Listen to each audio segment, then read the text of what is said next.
Amén. Quiero invitarle, hermanos, a que vayamos al libro del profeta Isaías.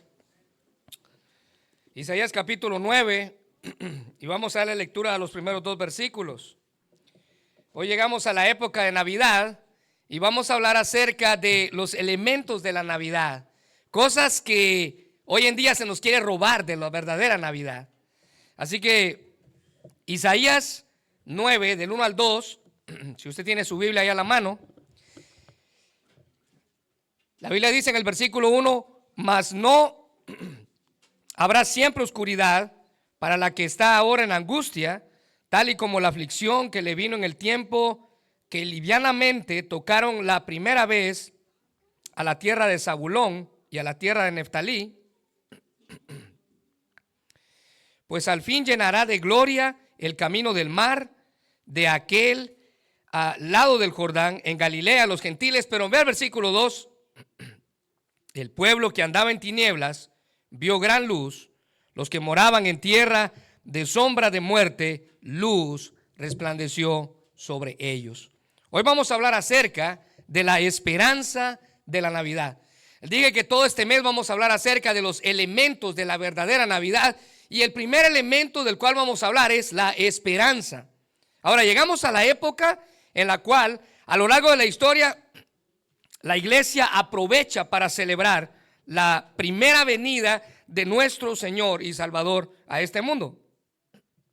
Y aunque muchos se dedican a discutir si fue en este tiempo o si es la fecha correcta, nosotros aprovechamos la temporada para celebrar el acontecimiento. Es decir, hay gente que se dedica a pelear y a pelear de que no fue en diciembre, que no es en esta época, que no es en esta. Bueno, en lugar de pelear, aprovechamos la época para celebrar el evento. Y el evento está en Filipenses capítulo 2, versículos 6 al 7, que dice: el cual, siendo en forma de Dios, está hablando de Cristo, no estimó el ser igual a Dios como cosa a que aferrarse, sino que se despojó a sí mismo, tomando forma de siervo, hecho semejante a los hombres. Y en este periodo de Navidad, o antes de la Navidad, a este periodo se le conoce como, perdón hermanos, el periodo de Adviento. Y ese periodo comienza con los 4 domingos antes de la celebración de Navidad. Desde al menos el siglo V, los cristianos se habrían adherido a celebrar ciertos rituales religiosos para prepararse para celebrar la Navidad.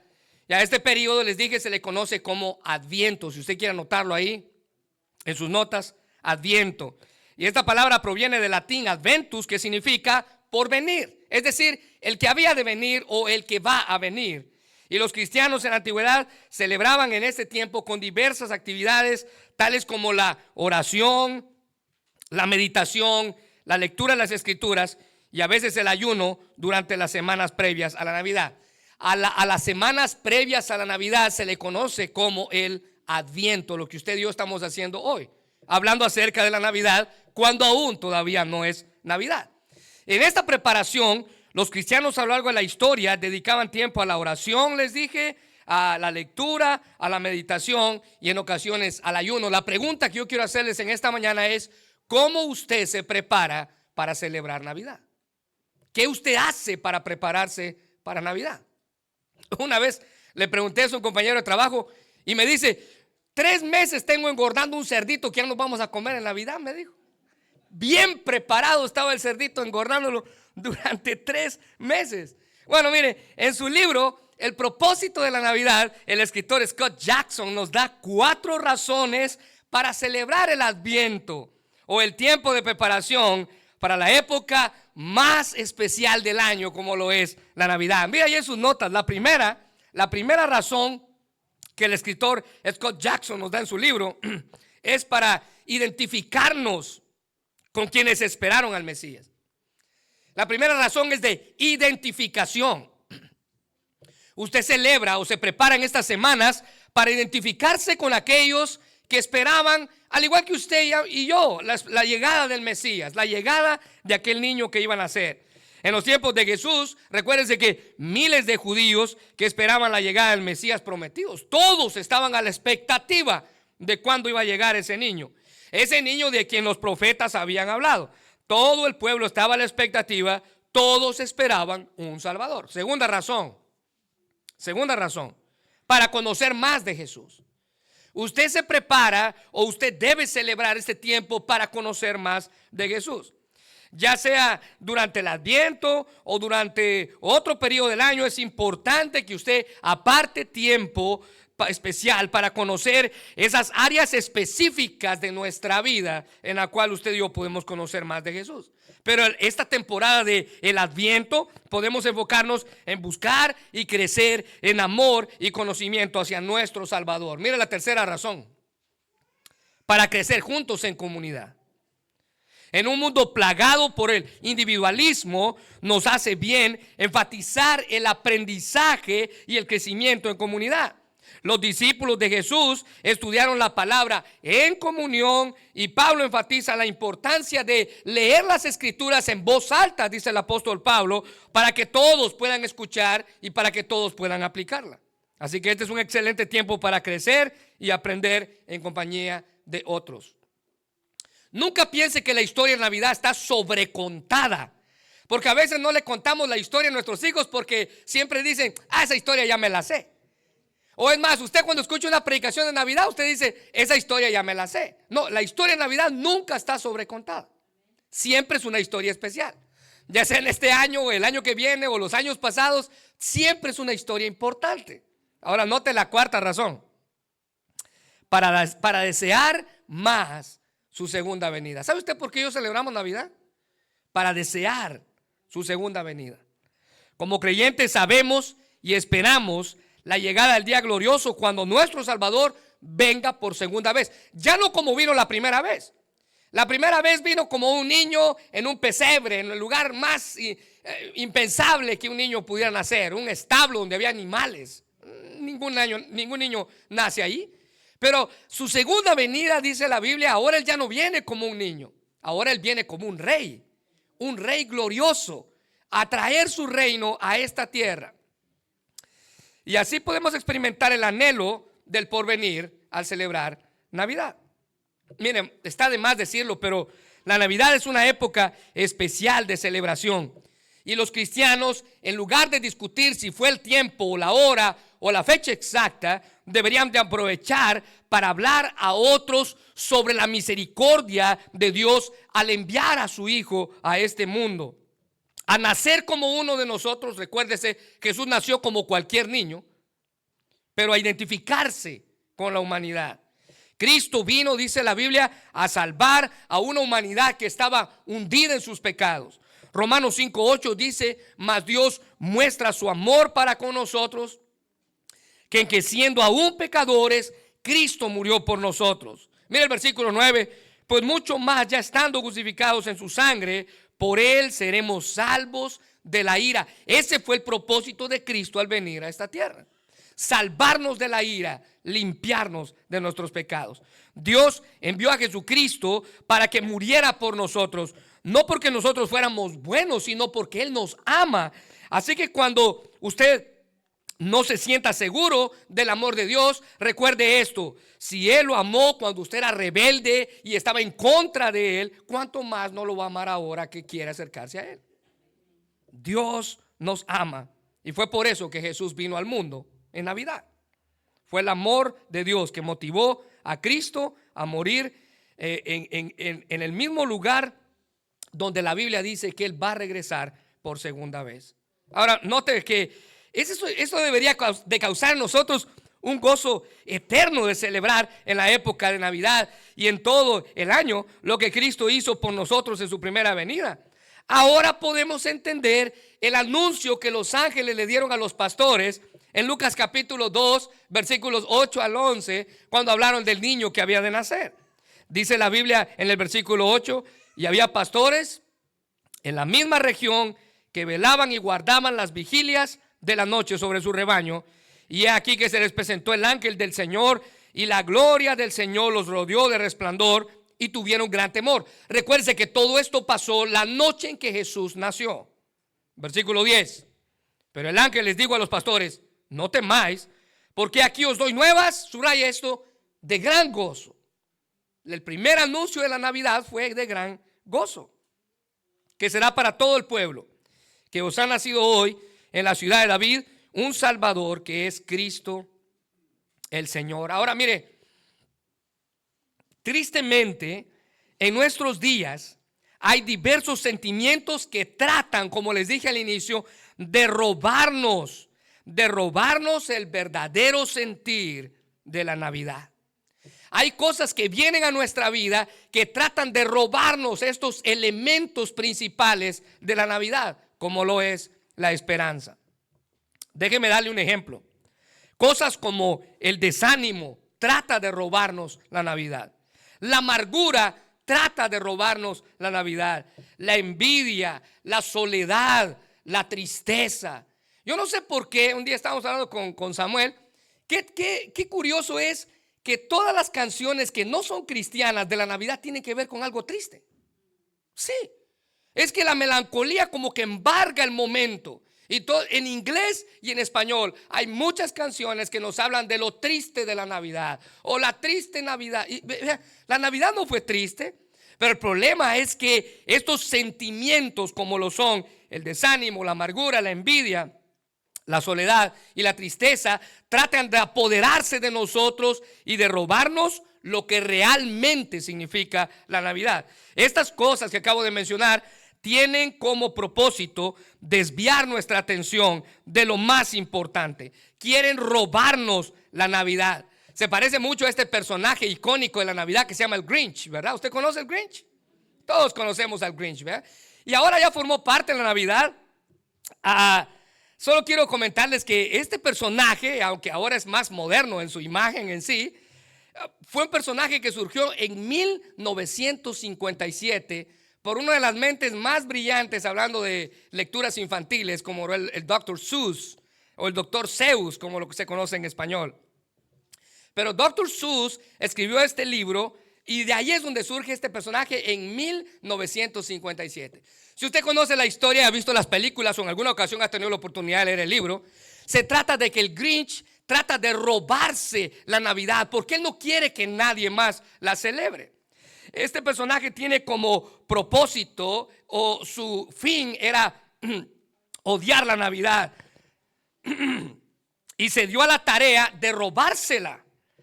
No quería que nadie la celebraba. Él odiaba las risas, odiaba los festejos, odiaba los abrazos, las luces, los árboles, los regalos.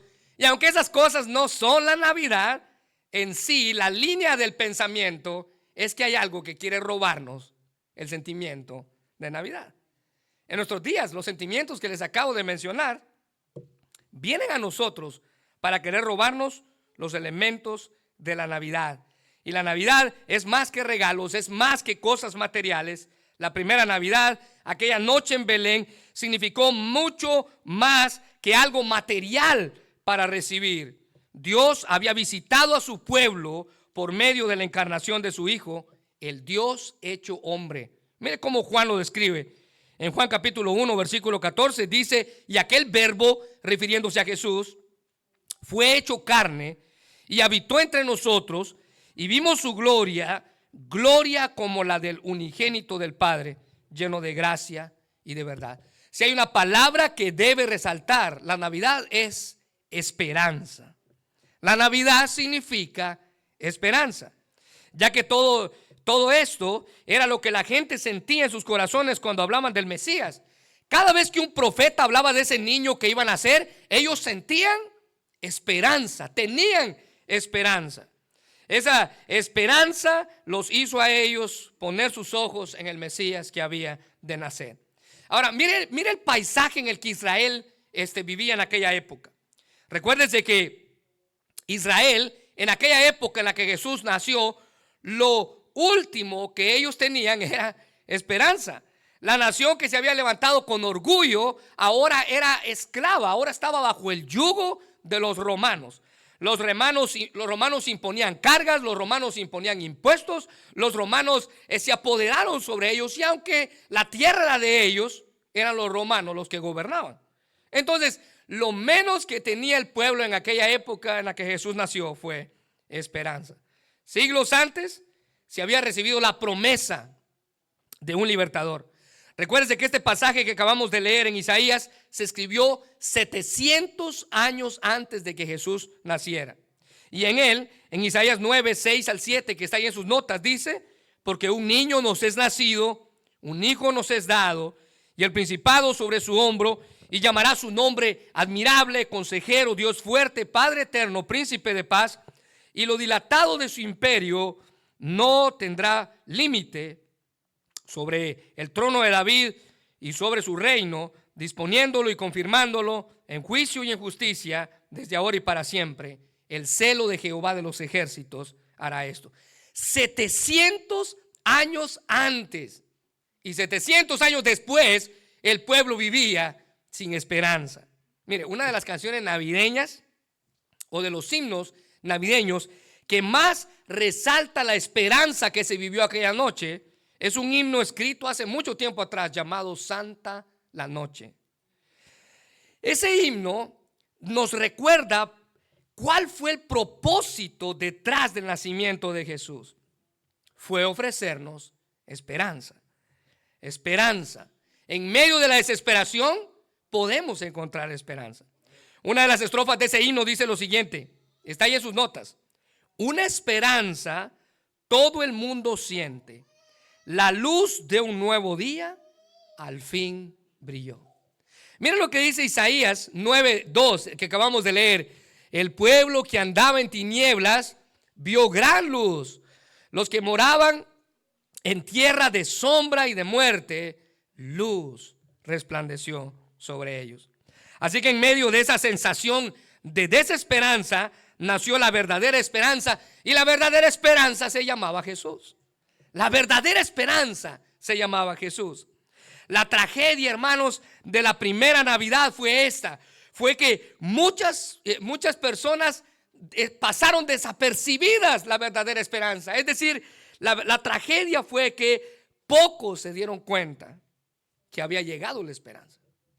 Pocas personas se dieron cuenta que había llegado la esperanza. A no ser de unos magos que viajaron a cierto tiempo, a no ser de unos pastores que estaban ahí, pocas personas se dieron cuenta que había llegado la esperanza. Mire, la esperanza de el perdón de pecados, la esperanza de un futuro brillante, la esperanza de la presencia y del poder de Dios en la vida diaria, la esperanza que nos permite olvidar a nosotros el pasado y poner nuestros ojos en el futuro, la esperanza de que gracias a Jesús esa esperanza nos da seguridad. Así que usted no permita que nada ni nadie le robe la esperanza de la Navidad. Pero para ello necesitamos entender a qué nos referimos cuando hablamos de esperanza. Bueno, en primer lugar, ahí en sus notas, la esperanza, cuando hablamos de esperanza o la esperanza de la Navidad, esa esperanza nos da aliento. La Biblia dice que la esperanza nos da aliento. En el Salmo 42:5, el salmista se pregunta a sí mismo: ¿por qué estoy desanimado? ¿O por qué está triste mi corazón? Pondré mi esperanza en Dios, lo alabaré otra vez, mi Salvador y mi Dios. Mire, sin ninguna duda alguna, el escritor de este salmo estaba desalentado porque estaba exiliado. El Salmo 42 fue uno de los salmos que se escribió en exilio, es decir, David estaba fuera de su tierra y estando ahí en un lugar distante de Jerusalén, no podía adorar a Dios en el templo. Y durante las fiestas establecidas por Dios, la nación tenía que recordar todo lo que él había hecho por ellos. El salmista escribe: entonces, ¿por qué me siento así? Voy a esperar en el Señor. En la desesperación de no poder adorar a Dios como se debe, el salmista se hace a sí mismo dos preguntas. Pregunta número 1: ¿por qué estoy desanimado? Pregunta número 2: ¿por qué está triste mi corazón? Pero en medio de esas dos preguntas, él llega a una simple conclusión que se convierte en afirmación. Y la afirmación es: voy a poner en Dios mi esperanza. Su confianza, hermanos, puesta en Dios, le dio esperanza. Matthew Henry dice que los que conversan mucho con su propio corazón a menudo tendrán que reprenderlo. ¿Se recuerda que el miércoles decía que a veces hablamos con nosotros mismos y nos terminamos regañando a nosotros mismos? Bueno, Matthew Henry dice que hay momentos en los cuales usted se tiene que regañar a usted mismo. Nótese, dice él, la cura de la tristeza, cuando el alma reposa en sí misma, se hunde. Si se aferra al poder y a la promesa de Dios, mantiene la cabeza por encima de las aguas. Eso se llama esperanza. La esperanza le da aliento a un corazón que se está hundiendo en la desesperación. Y en Navidad Jesús vino a nosotros para darnos algo mejor que desilusiones, algo mejor que una Navidad triste. Él vino a darnos esperanza. Cuando por fe abrazamos esa esperanza, entonces el Señor nos ofrece y nos da fortaleza. Con Cristo, hermanos, nuestra esperanza deja de ser un asunto de suerte o del destino, o incluso de mantener los dedos cruzados esperando a que algo pase bien. Ahora nuestro corazón, dice la Biblia, está lleno de optimismo, confiado y valiente, arraigados en la seguridad de nuestra esperanza en la palabra de Dios. Job, en medio de su desaliento, él dice en Job capítulo 5, versículo 16, Él es la esperanza para los débiles, refiriéndose a Dios. Él es la esperanza para los débiles. Él les tapa la boca a los malvados. El salmista en el Salmo 39:7 dice: entonces, Señor, ¿dónde pongo mi esperanza? Ahora note que esa es una pregunta retórica, una pregunta que no necesita respuesta. ¿Dónde pongo en ti mi esperanza? Él dice: mi esperanza está en ti. ¿Qué más puedo pedir? ¿Qué más puedo pedir? No hay tristeza, no hay amargura, no hay desánimo, no hay desaliento. ¿Qué más puedo pedir? Si en esta Navidad usted tiene su esperanza en Cristo, usted lo tiene todo. Aunque las personas que más amemos tal vez estén lejos de nosotros, usted y yo lo tenemos todo. Esta es la clase de confianza plena que debemos tener en nuestro Salvador, y de esta manera celebrar que Cristo vino al mundo a darnos esperanza. Él vino a mi corazón a darme esperanza cuando ya todo estaba perdido, porque la esperanza de la Navidad tiene que ver con el aliento que yo necesito. Ahora, note en segundo lugar, la esperanza de la Navidad nos habla de que la esperanza abunda en nosotros. No la tristeza, la esperanza.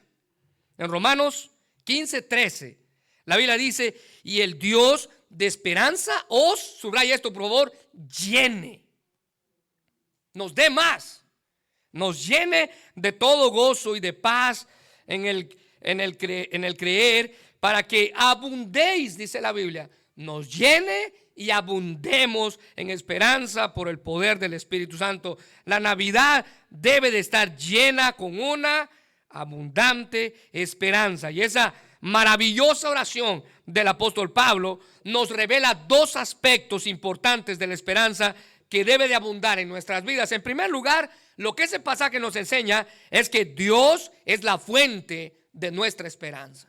No su tristeza, no su amargura, es Dios. Dice versículo 15:13, y el Dios de esperanza. Él es la fuente de nuestra esperanza. En la primera Navidad, el mundo conocido vivía a la espera del Salvador, y esa misma expectativa gozosa en donde tenemos que apoyarnos usted y yo.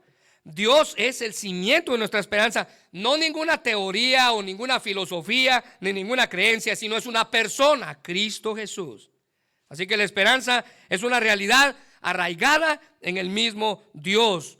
No es algo que tenemos que crear nuestras propias fuerzas, sino que proviene de Dios. El Salmo 91:9 dice: porque has puesto a Jehová, que es mi esperanza, al Altísimo por tu habitación. Nota en segundo lugar, este pasaje de Romanos nos enseña otra verdad, y la segunda verdad es que podemos abundar en esperanza en medio de su tristeza.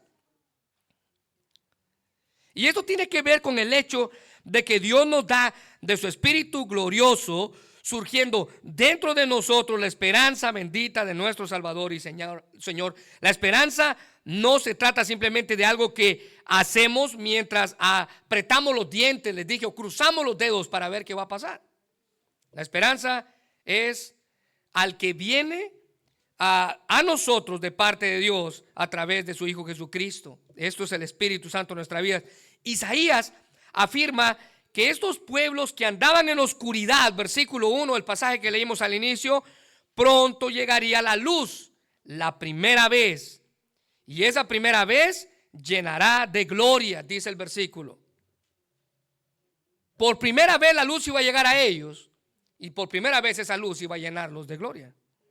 El doctor MacArthur afirma que esa primera vez se refiere a que los días fueron tenebrosos en aquella época y al fin Dios transformó ese temor en gloria para sí. Esa profecía se cumple en el Nuevo Testamento con la llegada de Jesús a la tierra en Belén. La esperanza es algo que podemos tener. Tenemos esperanza en Navidad cuando llegamos a conocer al personaje central de la Navidad, a Jesucristo. Ahora, noten en tercer lugar, hablando de la esperanza, en tercer lugar, la esperanza, dice la Biblia, que en Navidad nos sostiene, nos da aliento, pero en tercer lugar, nos sostiene, nos mantiene, nos ayuda a permanecer. El Salmo 25:5 dice: guíame con tu verdad y enséñame, porque tú eres el Dios que me salva. Todo el día pongo en ti mi esperanza. Aún en las peores circunstancias podemos tener la convicción de que cuando tenemos nuestra esperanza completamente en Dios, dice la Biblia, es Él quien me sostiene en medio de tiempos difíciles. Israel, en la época en la que Jesús nació, estaba viviendo una de las épocas no agradables. Su idolatría los había alejado de Dios, pero había esperanza cuando Cristo vino al mundo. La luz había llegado al mundo. La luz traía esperanza y esa esperanza iba a fortalecer al pueblo. En Juan capítulo 1, versículo 4 al 5 dice: en él, refiriéndose a Cristo, estaba la vida, y la vida era, subraya esto por favor, la luz de los hombres. La luz en las tinieblas resplandece, dice el versículo 5, y las tinieblas no prevalecieron contra ella. El hecho de que las tinieblas no prevalecieran contra la luz de Cristo significa que las tinieblas de maldad nunca triunfaron, ni triunfarán, ni apagarán la luz de Dios. La primera Navidad fue una muestra perfecta de fe y esperanza que nadie podrá pagar, así que no permita que nada ni nadie le robe la esperanza en Navidad. Jesucristo, hermanos, es el creador de la vida y su vida ofrece luz a la humanidad, su luz. Todos los seres humanos nos vemos tal y como somos, pecadores que necesitan a un Salvador delante de la luz de Cristo. Cuando seguimos la luz, cuando seguimos a Jesús, esa luz verdadera, entonces dejamos de andar como ciegos. Dice la Biblia que Él ilumina la senda que tenemos delante. Isaías dice que Él iluminó el camino hacia el mar, dice Isaías en el pasaje que leímos. Él ilumina la senda que tenemos por delante, a fin de que sepamos cómo vivir. Él es quien disipa la oscuridad del pecado en nuestras vidas. No sé si alguna vez usted lo ha hecho, pero ¿ha permitido que Él guíe su vida? ¿Ha permitido que la luz de Jesús venga a usted? Bueno, permita que Él guíe y usted nunca va a volver a tropezar en oscuridad. Mire lo que dice Romanos 5:5: y esa esperanza no acabará en desilusión, pues sabemos con cuánta ternura nos ama Dios, porque nos ha dado el Espíritu Santo para llenar nuestro corazón con su amor. Un comentarista decía que esa esperanza no desilusiona, porque está sellada con el Espíritu Santo como espíritu de amor. Él, dice la Biblia, que derramó su amor en cada uno de nuestros corazones por la luz del Evangelio. William Barclay decía que la esperanza que se pone en Dios no se desvanece ni deja frustrado a nadie, porque esa esperanza que se pone en el amor no es ninguna ilusión, porque Dios nos ama con un amor eterno que se mostró a nosotros cuando Cristo vino al mundo a nacer y a morir por nosotros. Ahora, noten cuarto lugar, hablando de la esperanza de la Navidad. En cuarto lugar, la esperanza es una buena noticia. La esperanza es una buena noticia. Colosenses 1:23 dice: si en verdad permanecéis fundados y firmes en la fe y sin movernos de la esperanza del evangelio que habéis oído, escuche bien, del evangelio que habéis oído, el cual se predica en toda la creación que está bajo el cielo, del cual yo, Pablo, fui ministro. Note que Pablo llama esto la esperanza del evangelio, y esa palabra evangelio son buenas noticias. La Navidad son buenas noticias. El mensaje de la Navidad fueron buenas noticias. La buena noticia es el hecho de que Jesús nació, y con su nacimiento vino el perdón para todo aquel que cree en él. Es decir, todos aquellos que escuchen el mensaje del evangelio están escuchando el mensaje de esperanza, que es una buena noticia. Déjenme darle un ejemplo. José, el papá terrenal de Jesús, recibió una buena noticia de esperanza. Cuando enterándose que María estaba embarazada, si usted recuerda la historia, él dice en la Biblia que quiso dejarla a ella secretamente. Esto no para hacerle daño, él no quería que la gente pensara mal de ella. ¿Qué iba a pensar la sociedad? Una mujer que estaba comprometida salió embarazada de otro hombre. Ella iba a ser señalada, ella iba a ser muerta a pedradas, tal y como la ley lo exigía. Pero José, dice la Biblia, que recibió una buena noticia de esperanza. Cuando él planeaba su vida, recibió la visita de un ángel que le dio la buena noticia de esperanza. En Mateo 1:20 al 21 dice: y pensando José en esto, he aquí que el ángel del Señor le apareció en un sueño y le dijo: José, hijo de David, no temas recibir a María tu mujer, porque lo que en ella es engendrado del Espíritu Santo es. Y dará a luz un hijo y llamará su nombre Jesús, porque él salvará a su pueblo de sus pecados. José hizo tal y como el ángel le dijo que hiciera.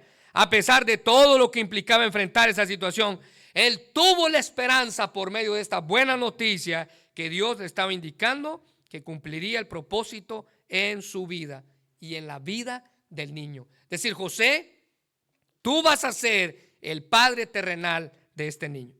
¿Sabe quién más recibió una buena noticia? María recibió una buena noticia de esperanza. Ella sería la receptora, dice la Biblia, de la semilla de Dios, la encargada de traer al mundo al Dios hombre. Sería el instrumento de Dios para encarnar a su hijo. En Lucas 1, versículo 30 al 31, ella recibió una buena noticia de esperanza. Entonces el ángel le dijo: María, no temas, porque has hallado gracia delante de Dios, y ahora concebirás en tu vientre y darás a luz un hijo y llamarás su nombre Jesús. La buena noticia se le dio a María, una buena noticia de esperanza. La recibió José, la recibió María.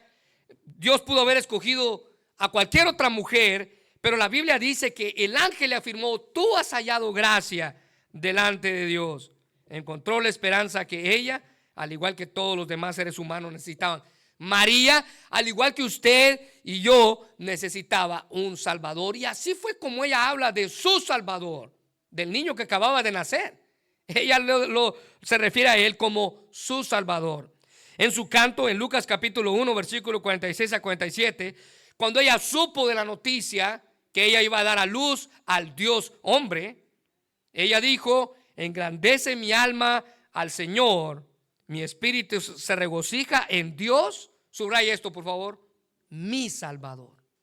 Ella reconocía, al igual que toda la humanidad, que ese niño era nuestro Salvador. ¿Sabe quién más recibió una buena noticia en aquella época? Los sabios del oriente recibieron la buena noticia. Los magos, quienes después de haber visitado al niño, desafiaron a Herodes, el rey, el hombre más importante de aquella época. Ellos desafiaron a quien podía decapitarlos por haberle mentido o por haberlo engañado. Ellos desafiaron a Herodes no avisándole dónde estaba el niño. Recuérdense que cuando estos hombres llegan a Herodes, Herodes le dice: regresen a mí y díganme dónde lo encontraron para yo ir a visitarlo también. Usted se recuerda que lo que quería era matarlo. Ellos desafiaron al rey. Y esto implicaba que el rey podía decapitarlos. Pero Dios les advirtió o les dio una buena noticia por medio de un sueño. En Mateo 2:12, la Biblia dice: cuando llegó el momento de irse, los magos volvieron a su tierra por otro camino, ya que Dios les advirtió en un sueño que no regresaran a Herodes. Ellos recibieron una buena noticia. Hermanos, la buena noticia que les salvó la vida, al igual que las buenas noticias del Evangelio, nos salvaron la vida a usted y a mí el día que nosotros le escuchamos. La esperanza del Evangelio nos alcanzó para salvación.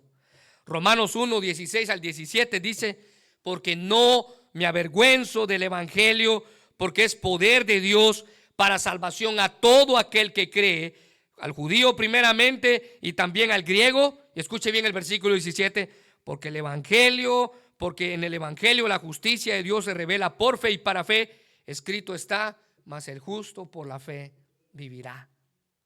La esperanza es una buena noticia. Ahora, en quinto lugar, déjeme comentarle que la esperanza es nuestra gloria. La esperanza de la Navidad es nuestra gloria. La novelista estadounidense llamada Pearl Buck, ella se interesaba por cuestiones globales. Ella en una ocasión escribió: cuando uno come pan sin esperanza, se sigue muriendo de hambre lentamente. Ahora, no hace falta que nadie muera de hambre para entender esa expresión. Cuando uno come pan sin esperanza, se sigue muriendo de hambre lentamente. Cuando nos acercamos a Cristo, recibimos el perdón, la vida eterna y una relación con Dios. En Colosenses 1:27 dice: a quienes Dios quiso dar a conocer las riquezas de la gloria de este misterio entre los gentiles. Eso es usted y a mí, que es Cristo en vosotros. Escuche bien esto y subrayo: la esperanza de gloria. Hermanos, la Navidad, cuando Cristo vino al mundo, nos habla de una esperanza de gloria. Es nuestra esperanza de gloria, porque nosotros somos de Él y Él es nuestro. En la seguridad de esa relación, el Señor expresa su esperanza en nosotros, una esperanza que está arraigada en la realidad de la vida eterna que tenemos cuando usted y yo nos acercamos a Cristo buscando el perdón. Así que podemos hacerle frente a la vida de manera que honre a Dios y nos fortalezcamos cada día con el poder de su Espíritu Santo. De esa manera podemos entender claramente el propósito del por qué Cristo vino al pesebre en Belén. Miren lo que dice Tito capítulo 3, versículo 3 al 7.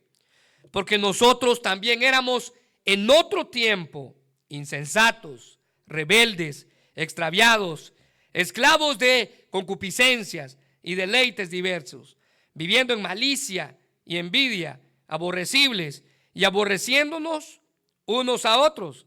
Ahora subraye esto, por favor. Pero cuando se manifestó la bondad de Dios. ¿Sabe cuándo se manifestó esa bondad? Cuando Cristo nació en Belén.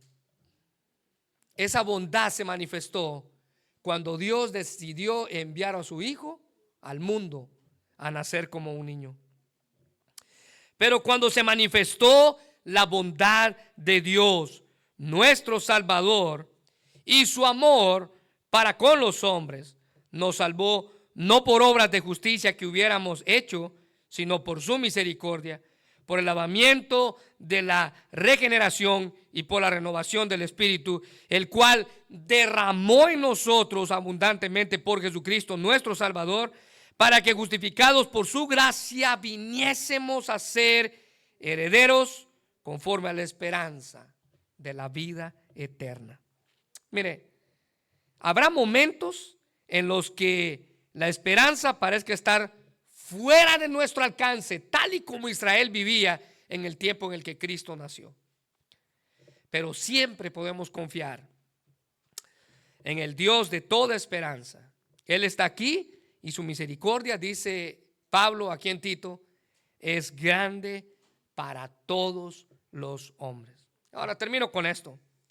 Fue por su bondad y el amor de Dios que Él envió a Jesucristo a rescatarnos de nuestros pecados, para que usted y yo pudiéramos tener vida eterna. Así que no permita que nada ni nadie le robe la esperanza de la Navidad. No permita que el desánimo y la tristeza le roben la esperanza de la Navidad. No permite que el desaliento y la amargura le roben la esperanza de la Navidad. Vamos a orar, Señor.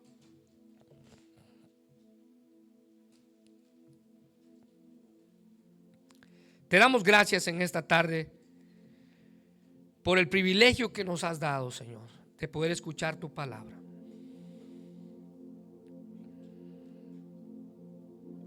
Señor, si hay alguien en este momento que se siente sin esperanza,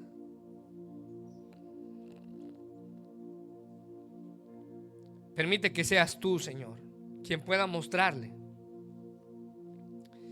que la esperanza viene únicamente cuando nos acercamos a ti. Tú eres el Dios de nuestra esperanza. La esperanza nació en Belén hace más de 2000 años atrás. Antes de Jesús en la tierra, el pueblo vivía sin esperanza. Pero gracias a ti, Señor. Gracias a ti porque nos enviaste la esperanza encarnada. Un niño nació para darnos esperanza.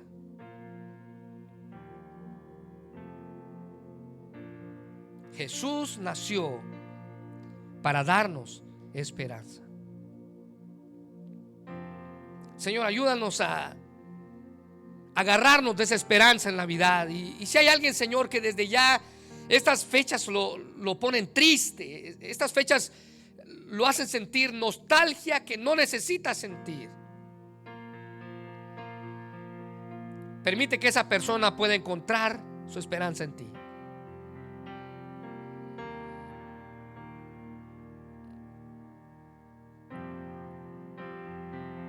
Permite que esa persona pueda agarrarse de tu mano y pueda encontrar al personaje más importante de la Navidad. Gracias, Señor, por haber enviado a tu Hijo, y Él no escatimó el ser igual a Dios como cosa que aferrarse allá en el cielo, sino que cambió su corona en los cielos para venir a nacer como uno de nosotros. Por eso estamos eternamente agradecidos.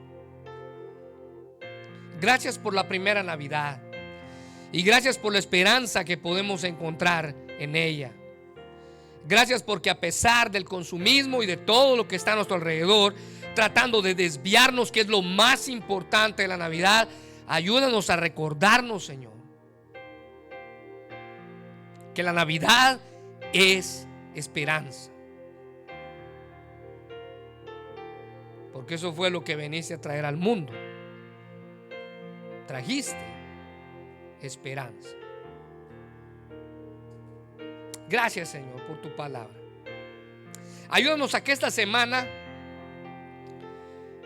mientras nos vamos acercando más a celebrar la Navidad, podamos compartir con alguien, Dios, que la Navidad es esperanza. Y esa esperanza se encuentra en ti. Bendice este mensaje, Padre. Bendice tu palabra. En el nombre de Jesús. Amén.